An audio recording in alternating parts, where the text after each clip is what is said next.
ഇന്നിപ്പോൾ നിയമസഭാ സമ്മേളനം ആരംഭിക്കുകയാണ്. ഒരു പ്രധാനപ്പെട്ട കാര്യം, ഈ സ്വകാര്യ സർവകലാശാലയിൽ അധികാരം വിസിക്കും പൊതു സർവകലാശാലയിൽ ഉന്നത വിദ്യാഭ്യാസ മന്ത്രിക്കും നൽകുന്ന ബില്ല് ഇന്ന് നിയമസഭയിൽ വരികയാണ്. വിസിമാരുടെ അധികാരങ്ങൾ വെട്ടിക്കുറയ്ക്കുന്നതാണ് ബില്ല് എന്നും ആക്ഷേപമുണ്ട്.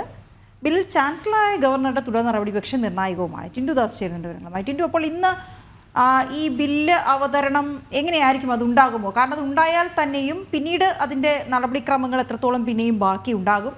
ഈ ബില്ലിൻ്റെ മറ്റ് സ്പെസിഫിക്കേഷൻസ് ഒക്കെ എന്താണ്?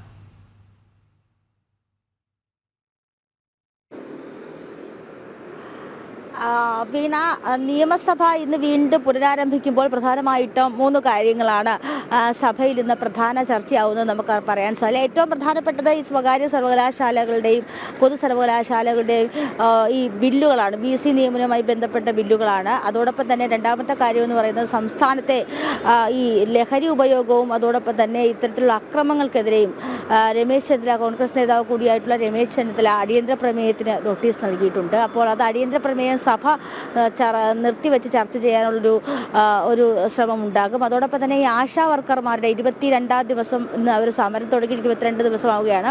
ആശാ വർക്കർമാർ നിയമസഭയിലേക്കൊരു മഹാസംഗമം ഉൾപ്പെടെ ഒരു മാർച്ച് നടത്തുന്നത്. അപ്പോൾ പ്രധാനമായും 3 വിഷയങ്ങൾ നമ്മൾ ഏറ്റവും പ്രധാനമായി പറയുന്നത് ഈ ബില്ല് തന്നെയാണ്. സ്വകാര്യ സർവകലാശാലകളിലെ അധികാരം VC-മാർക്കും പൊതു സർവകലാശാലകളിലെ അധികാരം പ്രോ ചാൻസലർ കൂടിയായിട്ടുള്ള മന്ത്രിയിലേക്ക് വന്നു ചേർന്ന രീതിയിലുള്ള ബില്ല് ഇന്ന് സഭയിൽ അവതരിപ്പിക്കും. ഇത് പ്രധാന ചർച്ചയാവും. സ്വകാര്യ സർവകലാശാലകളുമായി ബന്ധപ്പെട്ട ഈ ബില്ലുകളുമായി ബന്ധപ്പെട്ട് നമുക്കറിയാം, നമ്മുടെ ഭൂതകാലത്തിലുള്ള രാഷ്ട്രീയ കേരളം ഒരുപാട് രീതിയിൽ ചർച്ച ചെയ്യപ്പെടുകയും ഒരുപക്ഷെ ഒരു ഘട്ടത്തിൽ അത് ഇടത് സർക്കാർ അല്ലെങ്കിൽ ഇടതുപക്ഷം തന്നെ വലിയ രീതിയിൽ എതിർക്കുകയും ചെയ്തൊരു കാര്യമാണ്. ഇതിപ്പോൾ 2025 ആകുമ്പോൾ നിയമസഭയിൽ ബില്ലായി പാസ്സാകാൻ പോകുന്നു എന്നുള്ളൊരു കാര്യം വരുന്നത്. അപ്പോൾ എന്തായാലും ഇന്ന് ഈ ബില്ല് സഭയിൽ പ്രധാന ചർച്ചയും അതോടൊപ്പം തന്നെ ഈ ഗവർണർ കൂടി, ചാൻസലർ കൂടിയായിട്ടുള്ള ഗവർണറുടെ അധികാരം പൂർണ്ണമായിട്ടും ഇല്ലാതാക്കുന്ന രീതിയിലുള്ള തരത്തിലുള്ള ബില്ലാണ് അവതരിപ്പിക്കുന്നത് എന്നൊരു ആക്ഷേപവും നിലനിൽക്കുന്നുണ്ട്. ഏറ്റവും പ്രധാനപ്പെട്ട കാര്യം എന്ന് പറയുന്നത് ഈ ബില്ല് അവതരിപ്പിക്കുമ്പോൾ സ്വകാര്യ സർവകലാശാലകളുടെ അധികാരം, പരീക്ഷ നടത്തിപ്പ്, സാമ്പത്തിക കാര്യങ്ങൾ, അതോടൊപ്പം തന്നെ മറ്റ് അക്കാഡമിക് കാര്യങ്ങളൊക്കെ അതിൻ്റെ അധികാരങ്ങൾ വന്നു ചേരുന്നത് സ്വകാര്യ സർവകലാശാലകളാണെങ്കിൽ അത്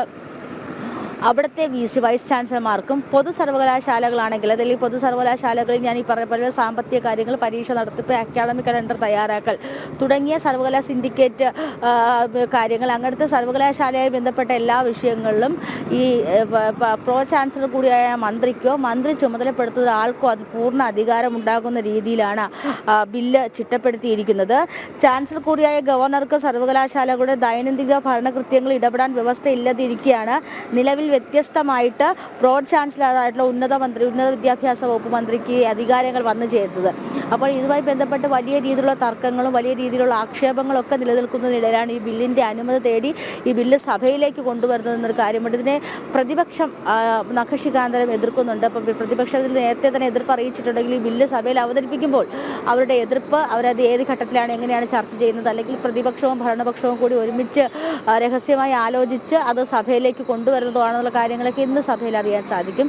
മറ്റൊരു പ്രധാനപ്പെട്ട കാര്യം എന്ന് പറയുന്നത് ഈ ബില്ല് സഭയിലേക്ക് എത്തുന്നതിന് മുന്നേ തന്നെ ഈ കുസാറ്റ്, അതോടൊപ്പം തന്നെ KTU തുടങ്ങിയ സർവകലാശാലകളുടെ VC നിയമനവുമായി ബന്ധപ്പെട്ട വ്യവസ്ഥകളിലൊക്കെ ഇപ്പോഴും ഗവർണർ അനുമതി നൽകിയിട്ടില്ല എന്നാണ് നമുക്ക് മനസ്സിലാക്കാൻ സാധിക്കുന്നത്. ഈ പൊതു സർവകലാശാലകളുമായി ബന്ധപ്പെട്ട ബില്ലുകൾക്കൊക്കെ നേരത്തെ അനുമതി നേടിയിരുന്നു. അപ്പോൾ ഇത്തരത്തിലുള്ള അധികാരങ്ങൾ പൂർണ്ണമായിട്ടും ഇല്ലാതാകുന്ന രീതിയിൽ അല്ലെങ്കിൽ ചാൻസലറുടെ കയ്യിൽ നിന്നും അധികാരങ്ങൾ പോകുന്ന രീതിയിലുള്ള ബില്ല് അവതരണം, അത്തരത്തിലുള്ള ബില്ലിൻ്റെ ഡ്രാഫ്റ്റ് തയ്യാറാക്കിയിരിക്കുന്നത് ആ കാരണങ്ങൾക്ക് കൊണ്ട് തന്നെയാണ് ഇതുവരെയായിട്ട് ഈ ബില്ലിന് ഇതുവരെ അനുമതി കിട്ടിയിട്ടില്ല എന്ന് നമുക്ക് ഈ കുസാറ്റ്, VC, കുസാറ്റ്, അതോടൊപ്പം തന്നെ ഈ ടെക്നിക്കൽ സർവകലാശാല തുടങ്ങിയ സാങ്കേതിക സർവകലാശാല തുടങ്ങിയ സർവകലാശാലകളുടെ VC നിയമനവുമായി ബന്ധപ്പെട്ട ബില്ലിൽ ഇതുവരെ അനുമതി ഗവർണർ നൽകിയിട്ടില്ല എന്നൊരു വിവരം പുറത്തു വരുന്നുണ്ട്. അതോടൊപ്പം തന്നെ ഈ ബില്ല് മലയാളത്തിലാണ്. അപ്പോൾ അതിൻ്റെ ഒരു സാങ്കേതികപരമായിട്ട് പ്രശ്നങ്ങൾ കൂടി നിലനിൽക്കുന്നുണ്ട്. അപ്പോൾ എന്തായാലും ഈ സ്വകാര്യ സർവകലാശാലയിലെ VC നിയമനം, പൊതു സർവകലാശാലകളുടെ VC നിയമനവുമായി ബന്ധപ്പെട്ട വിശദമായിട്ടുള്ള ഡ്രാഫ്റ്റ് ആയിരിക്കും ഇന്ന് നിയമസഭയിലെത്തുക. ഇതിന്മേൽ ഇന്ന് ചർച്ച ഉണ്ടാകുമോ എന്നറിയണം. ഇത് എങ്ങനെ പ്രതിപക്ഷം എതിർക്കുമെന്നുള്ളതും നിയമസഭയിൽ നിന്ന് നമുക്ക് റിപ്പോർട്ട് ചെയ്യാൻ പറ്റുന്നൊരു പ്രധാന കാര്യമാണ്. ഒരുപക്ഷെ വിദ്യാഭ്യാസ നയത്തെയൊക്കെ തന്നെ വലിയ രീതിയിൽ ഒരു ചേഞ്ച് അല്ലെങ്കിൽ മാറ്റം വരുന്ന രീതിയിലേക്കാണ് ബില്ല് അവതരണമെന്ന് നമുക്ക് മനസ്സിലാക്കാൻ സാധിക്കുന്നുണ്ട്. മറ്റൊരു കാര്യം ഞാൻ നേരത്തെ സൂചിപ്പിച്ചതുപോലെ തന്നെ ലഹരിയും അക്രമങ്ങളും അതോടൊപ്പം തന്നെ ആശാ വർക്കർമാരുടെ സമരം, ഇതാണ് ഇന്ന് പ്രധാനമായി ഈ 3 വിഷയങ്ങളാണ് ഇന്ന് പ്രധാനമായിട്ടും നിയമസഭയിൽ നിന്ന് നമുക്ക് പങ്കുവയ്ക്കാൻ സാധിക്കുന്നത്. 9 മണിയോടുകൂടി സഭാ സമ്മേളനങ്ങൾ ആരംഭിക്കും.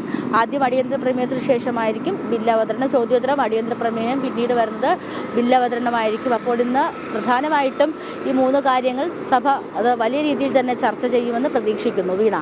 ഓക്കെ, ശരി ടിൻഡു.